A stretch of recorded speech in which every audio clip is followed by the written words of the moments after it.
Madame la ministre des Affaires étrangères, Mesdames et Messieurs les ministres ici présents, Mesdames et Messieurs les ambassadeurs, Monsieur le directeur de NABAR, Monsieur le directeur de Norfond, Mesdames et Messieurs, c'est pour moi un plaisir immense et un grand honneur de me retrouver parmi vous en face des investisseurs de cette grande région du monde. Toutes les occasions, comme celle-ci, sont bonnes pour parler de l'Afrique, parler un peu de mon pays, le Bénin. Mais la problématique qui nous concerne tous est d'abord la mauvaise connaissance de l'Afrique. Les perceptions qui ne sont pas conformes à la réalité de ce continent. Ce qui, évidemment, freine la découverte de ce continent, freine les investissements, freine la découverte des opportunités de développement des affaires de ceux qui ont vocation à investir et à gagner de l'argent. Comme a dit tout à l'heure le directeur de Norfond, l'Afrique est un immense champ d'opportunités et d'affaires. Mais ce continent paraît si loin. Les pays de ce continent se confondent. Quand on parle de l'Afrique, on parle comme s'il s'agit de même pays. Mais les pays sont si différents. Les risques sont si différents.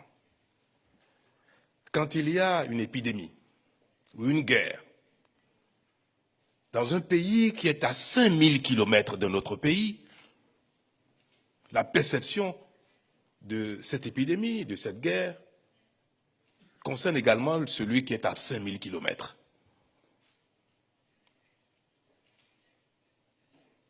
De sorte que, pour investir en Afrique, les investisseurs ont beaucoup de réticences. Les risques politiques, les risques de maladie, la corruption, le défaut de transparence, sont autant de mots que la plupart des nations ont connus dans l'histoire de l'humanité. Mais ces mots restent dans la mémoire de manière permanente et inhibent les envies d'investissement sur ce continent. Monsieur le directeur, vous avez parlé tout à l'heure des taux de rendement des investissements en Afrique. Vous avez parlé d'une cession d'actifs qui a été opérée par qui en Afrique du Sud avec un rendement de 30%. Ce taux de rendement n'existe plus nulle part au monde. C'est attractif, c'est vrai, mais c'est en même temps un handicap pour le développement des pays africains. Parce que nous savons que l'aide au développement ne peut pas suffire à transformer le continent africain. Parce qu'en général, l'aide au développement souffre de la mauvaise gouvernance et la corruption a montré que malgré les aides dont les pays d'Afrique ont bénéficié, les pays se sont peu développés. Aujourd'hui que l'aide au développement se raréfie et que la mauvaise gouvernance a montré les limites de l'aide au développement, il ne reste qu'une seule solution pour les pays d'Afrique, c'est l'investissement privé. Un franc investi par le secteur privé crée plus d'emplois, plus de richesses, plus de développement que ce franc investi par les États. Parce qu'un franc investi par l'aide au développement par l'État, sur un franc, 3/4 ou la moitié en Afrique sont gaspillés. Mais l'investissement privé génère plus de résultats.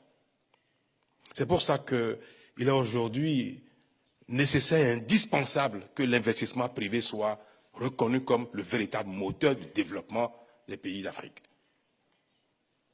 Moi, je viens du secteur privé.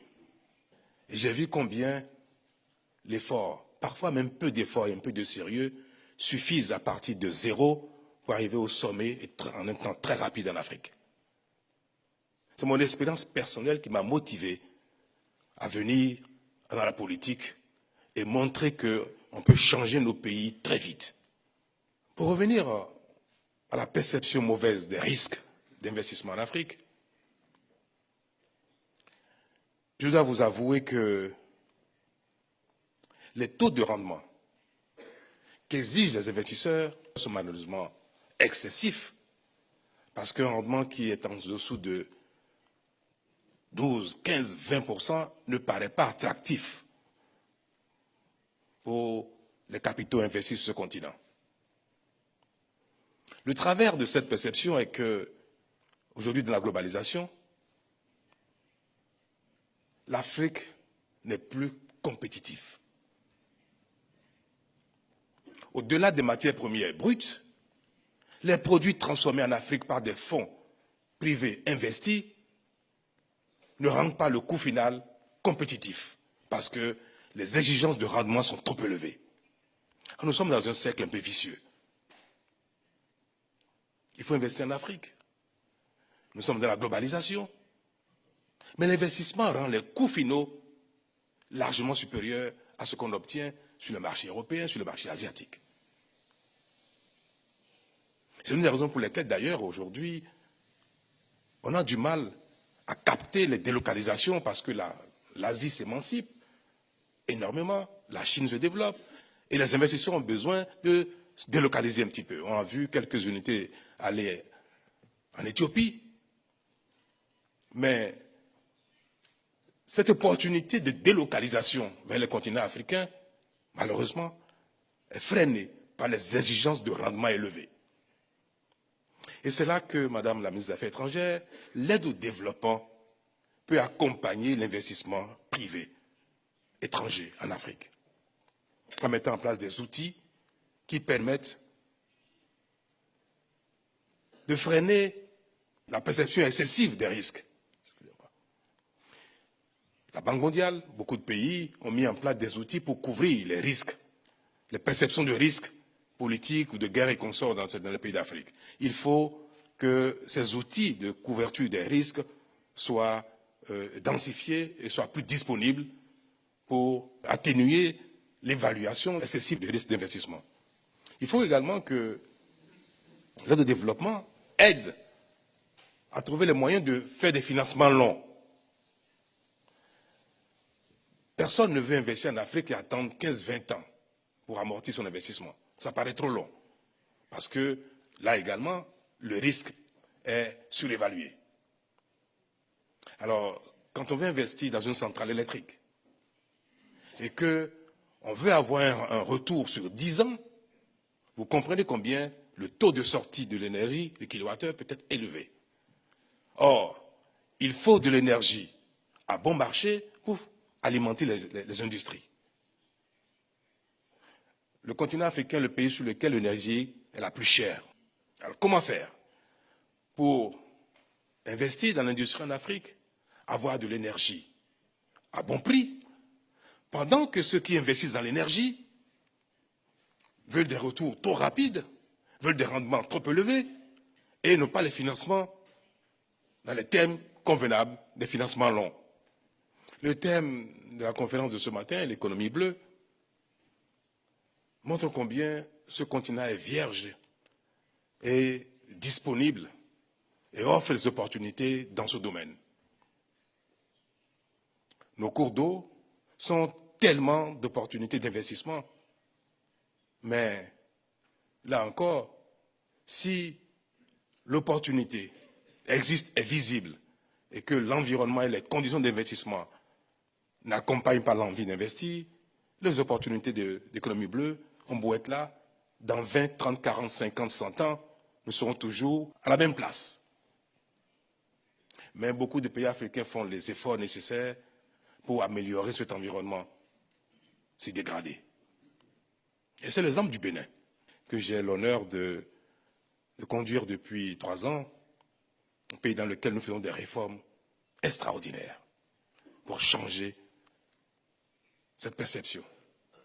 J'ai dit au Premier ministre que j'ai rencontré hier que je n'avais aucune demande à la Norvège, que je ne suis venu demander rien du tout, ni de l'aide au développement, ni un accompagnement particulier. Je suis venu demander au gouvernement norvégien un peu d'attention. d'observer le Bénin, de constater combien ce pays est en train de changer, à l'instar de certains pays d'Afrique. Et une fois que les uns et les autres auraient constaté que ce pays, en matière de gouvernance, de transparence, de sérieux, d'ordre, d'assainissement de la justice, de la santé, une fois que cette perception serait nouvelle, je viendrai leur demander ce dont j'ai besoin comme aide.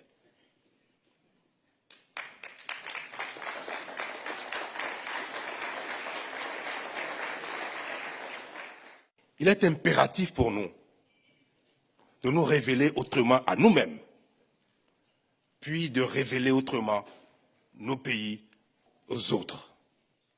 Mesdames et messieurs, l'Afrique en général, mais les pays d'Afrique en particulier, offrent différemment